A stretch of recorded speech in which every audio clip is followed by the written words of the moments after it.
La Cato de Lille et la loi sur la fin de vie. On en parle avec deux invités. Frère Franck Dubois, bonjour. Bonjour. Vous êtes président-recteur délégué aux humanités de l'Université catholique de Lille. Laurent Delaby, bonjour. Bonjour. Vous êtes vice-président santé sociale et aussi et surtout ancien directeur pendant près de 15 ans du GHICL, le groupement des hôpitaux de l'Institut catholique de Lille. Le GHICL qui est d'ailleurs la première structure sanitaire privée non lucrative en France. Mais entre ces hôpitaux et les EHPAD de la Cato, d'abord, pour poser le cadre, ça fait combien d'établissements, de personnel ? Alors le groupement des hôpitaux de l'Institut catholique de Lille, c'est 3 établissements. L'hôpital Saint-Philibert qui est situé à Lomme, l'hôpital Saint-Vincent-de-Paul qui est à Lille, dans un quartier défavorisé de Lille, et la clinique Sainte-Marie qui est située à Cambrai. Et donc la Cato a également en son sein une association, l'association Féronvreau, qui exploite des EHPAD. Donc 3 EHPAD sur la métropole lilloise, l'EHPAD Saint-Antoine de Padoue, Notre-Dame de l'Accueil et Saint-François de Sales, et 2 EHPAD sur le littoral, la Sainte-Famille à Marquise et Notre-Dame de Boulogne. Et on a également, mais qui n'est pas concerné pour le coup par cette question sur la fin de vie, on a également un dispositif intégré thérapeutique et éducatif qui prend en charge des jeunes. Ça veut dire quoi ? C'est quoi ça ? Ce sont des jeunes jusqu'à 20 ans qui ont des troubles du comportement, des traits autistiques, et donc on prend en charge sur le plan à la fois et thérapeutique et éducatif. Voilà. Et pas des hôpitaux, on est sur combien de salariés, de soignants ? Donc l'ensemble du secteur santé sociale de la Cato, c'est à peu près 4000 salariés et un chiffre d'affaires ou un budget de 500 millions d'euros à peu près. Et dans le paysage du système de soins ici, par exemple en métropole ? Alors, on n'est pas majoritaire, très clairement, notamment sur le plan sanitaire. Les hôpitaux publics offrent l'offre la plus développée. Il y a les cliniques commerciales également, notamment avec le groupe Ramsay. Et donc, nous sommes une alternative, une prise en charge privée. Donc, on relève d'une initiative privée, mais sans but lucratif. Et donc, à ce titre, on a une mission de service public qui nous est déléguée. L'enseignement, la recherche, bien sûr, ce qui justifie du rattachement de ces structures à l'université catholique, mais également une mission autour de la permanence de soins, donc les urgences. Si j'appelle les urgences, j'ai combien de chances de tomber sur Alors ça dépendra de la régulation qui oriente vers tel ou tel établissement. Mais en gros, on fait à peu près un quart des passages aux urgences de la métropole lilloise. 1 sur 4 aux urgences qui vient chez vous. Frère Franck, alors vous êtes en quelque sorte le bras droit du président recteur de la Cato. Quelle est la relation entre l'Université catholique de Lille et ces établissements dont on vient de parler ? Eh bien, comme le disait Laurent, ces établissements font partie de l'Université catholique de Lille. Il y faisait allusion, donc nous avons une faculté de médecine au sein il y a 5 facultés au sein de l'Institut catholique de Lille qui fait partie de l'Université catholique de Lille. Donc il y a un lien très étroit. Les enseignants, les professeurs de la faculté sont les médecins qui pratiquent dans les hôpitaux.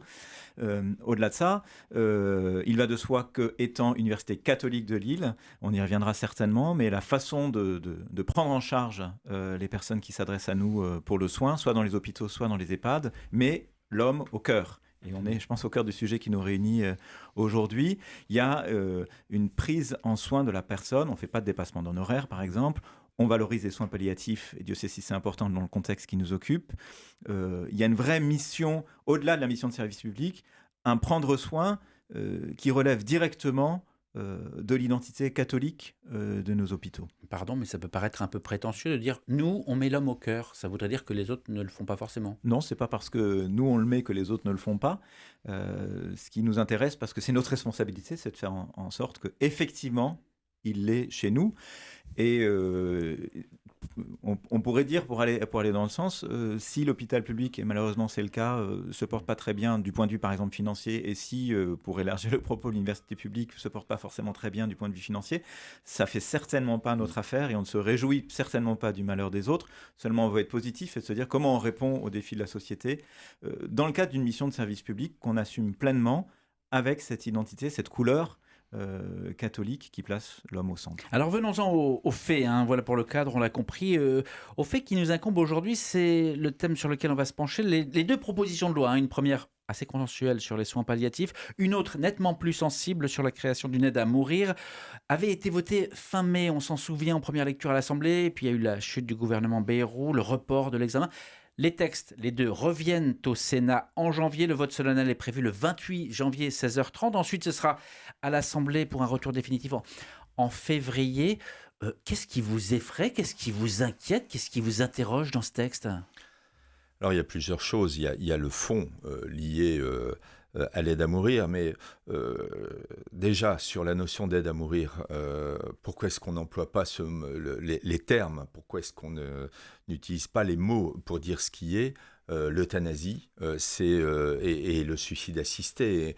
Et vous voyez que quand un texte comme ça nous oriente, on a le sentiment qui cherche un peu à endormir les consciences, à nous éloigner de la gravité de l'acte qu'il y a derrière. Mais bon, voilà. Donc aujourd'hui, ce qui nous inquiète, c'est bien sûr le fond lié à l'euthanasie, pour des raisons confessionnelles, pour des raisons liées aux soins, à notre conception des soins. Et puis, donc ça, je dirais, c'est des aspects un peu généraux. Et puis, il y a le texte lui-même en particulier. Il y a un certain nombre de choses qui nous embêtent, et au premier rang desquelles, c'est le fait que ce texte nous imposerait, nous, établissements catholiques, de pratiquer l'euthanasie ou le suicide assisté. Sinon, c'est sanction? Sinon, il y a des sanctions pénales qui sont prévues, 30 000 € d'amende et 2 ans d'emprisonnement pour quiconque s'opposerait ou tenterait de convaincre quelqu'un qui demande l'euthanasie, il serait sanctionné sur le plan pénal. On comprend votre opposition au texte très clairement, mais on distingue bien. Il y a un texte sur les soins palliatifs, auquel je disais assez consensuel, parce que là, tout le monde semble effectivement presque applaudir des deux mains. Et puis cet autre texte sur l'euthanasie qui s'appelle Aide à mourir, et c'est sur celui-ci dont on parle à l'instant. Alors c'est le paradoxe, parce que effectivement, le texte sur les soins palliatifs est consensuel. Nous pensons effectivement que c'est la bonne réponse pour des personnes en fin de vie qui expriment une souffrance. Je pense que les soins palliatifs apportent globalement une réponse, si tant est que l'offre soit présente. Le problème, c'est qu'aujourd'hui, 50% des besoins en soins palliatifs ne sont pas couverts sur le territoire. Donc 50%, il y a même entre 20 et 25% des départements qui n'ont pas d'unité de soins palliatifs. Donc ce n'est pas notre cas. Nous, on a développé très rapidement les soins palliatifs. Dans un premier temps sur Saint-Philibert, on l'a transféré sur Saint-Vincent-de-Paul. On est en train d'ouvrir sur Saint-Philibert des lits identifiés de soins palliatifs. Et on pense que c'est la bonne réponse. Voilà. Et d'ailleurs, quand des patients nous rejoignent entrent en unité et qu'ils expriment cette volonté de mourir, généralement après une prise en charge globale, puisqu'il s'agit bien de cela, dans plus de 95% des cas, cette demande de mourir est abandonnée. Mais ce que je ne comprends pas très bien, Laurent Delavis, c'est que le respect du patient, le respect de l'homme, de la femme qui est primordial, si celui-ci exprime son souhait d'en finir pour diverses raisons, en quoi est-ce que ce serait contraire à la culture du soin ? Alors, parce qu'on pense que le rôle du soignant, c'est de soulager, c'est d'accompagner, et surtout certainement pas de pratiquer un geste qui conduirait à faire mourir quelqu'un. On pense que c'est complètement opposé. Le serment d'Hippocrate lui-même est très explicite. Alors c'est un vieux serment, évidemment, mais il est quand même toujours d'actualité. Il date du 5e siècle avant Jésus-Christ. Donc c'était un médecin grec qui est considéré comme à l'origine de la médecine occidentale. Et je vais le citer très simplement, c'est très évocateur. Il dit « Ne provoquez jamais la mort délibérément, je ne remettrai à personne du poison si on me le demande, ni ne prendrai l'initiative d'une pareille suggestion. » Donc, ça renvoie exactement à votre question. Si quelqu'un nous demande, c'est qu'il y a une souffrance, c'est qu'il y a un appel au secours, et c'est notre responsabilité, effectivement, que de considérer cet appel au secours. La réponse, nous, on pense qu'elle est possible par les soins palliatifs. Ceci étant, si quelqu'un devait persister dans sa demande, c'est sa liberté et on la respecte. Encore une fois, on n'est pas là pour condamner les personnes qui demanderaient l'euthanasie. C'est que s'ils en sont là, c'est qu'il y a une vraie souffrance. Et donc, on n'est pas là pour vouloir le bien à la place des gens. Mais simplement, ce qu'on ne veut pas, c'est qu'on nous impose de pratiquer quelque chose qui serait contraire à nos convictions propres. Et on n'en est pas encore là parce que je le disais, le texte va revenir pour lecture définitive, ce sera en février. Frère Franck, je me tourne vers vous parce que on vient de revenir à 5 siècles avant Jésus pour revenir. En quoi est-ce que ce type de volonté de texte serait ou non une rupture anthropologique dont on nous effraie parfois avec ces grands mots ? C'est une rupture par rapport au principe cœur de l'Évangile et du message chrétien, qui est la vie. La vie est un don, fondamentalement, que l'homme a pour charge d'accueillir, d'assumer et d'accompagner jusqu'au bout et de faire grandir. À partir du moment où on donne à l'homme un droit de vie ou de mort, on prend la place de Dieu et on commence à instrumentaliser la vie. Et on fait de la vie quelque chose qui n'est plus central, mais quelque chose sur lequel on a la main. Or, c'est pas comme ça que ça se passe. La vie, c'est fondamentalement quelque chose qu'on reçoit, qui doit être chéri, qui doit être nourri. La rupture anthropologique, elle vient quand l'homme prend la place de Dieu. Voilà. Vous citez l'Évangile, mais soyons aussi pragmatiques, ce sont des lieux de soins, de santé. Oui. Est-ce que ce qui s'y pratique est conforme, par exemple, à ce que l'Église catholique prône ? On essaye, c'est toujours un défi, mais l'Église catholique prône le message de Jésus. Le message de Jésus, c'est la charité, c'est l'amour jusqu'au bout, c'est le pardon jusqu'au bout. C'est un message qui, de loin, nous dépasse, mais précisément pour revenir sur ce que disait Laurent, les soins palliatifs, tout à fait concrètement, sont une façon de mettre en œuvre le message de l'Évangile dans l'hôpital. C'est pas quelque chose qui est hors de notre portée, c'est quelque chose dont on comprend bien qu'il faut... il y a une marge de progression immense. Allons-y, mettons les moyens qu'il faut, et on est en train de le faire, et croyez-nous, on va continuer à le faire, parce que c'est une réponse tout à fait concrète qui est en ligne avec le message de l'Évangile, en disant, on est d'abord là pour soigner. Jésus, jamais n'a condamné personne. Jésus, jamais n'a renvoyé quelqu'un qui venait vers lui à sa propre souffrance en disant, débrouille-toi toi-même. Jésus, toujours, a offert ce qu'il avait de meilleur, la tendresse, l'amour, l'écoute, la vie, à notre mesure. C'est ce que nous essayons de faire dans les hôpitaux, que la puissance publique ne nous oblige pas à ne pas faire ce qu'on veut faire, ce qu'on sait faire, et qui est pour le bien de l'homme. Mais une fois qu'on a dit ça, comment est-ce qu'on rend compatible la loi et ce qui peut se pratiquer dans les différents centres de soins de la Catho ? Eh bien, déjà, en développant les soins palliatifs, encore une fois, vraiment, on pense que c'est la bonne réponse à ces demandes. J'évoquais... le fait que les soins palliatifs sont insuffisamment développés sur le territoire. Mais ça, on l'a compris sur les soins palliatifs. Mais en termes d'euthanasie, de suicide assisté, qu'est-ce qui pourrait rendre le texte acceptable par l'Église ou par les hôpitaux ? Alors, acceptable, il ne sera jamais acceptable en l'état, donc c'est qu'on s'opposera toujours à l'euthanasie. Cependant, et Laurent, expert en le domaine, va sans doute développer mieux que je le ferai, on cherche, comme on le dit, à faire en sorte qu'on ne nous impose pas. Et que, très simplement, un patient, une personne âgée qui rentrerait dans nos EHPAD, qui rentrerait dans nos hôpitaux, sache que jamais, comme ils le disent, excusez-moi, c'est violent, mais que jamais on ne le piquera, que jamais, que c'est un lieu sûr et qu'on va se battre à ses côtés pour la vie jusqu'au bout. Il y a des personnes aujourd'hui qui portent déjà cette anxiété en disant « mais je rentre à l'hôpital, je rentre en EHPAD, est-ce que le jour où je serai trop faible, psychiquement, physiquement, vous allez m'induire à prendre cette décision ?»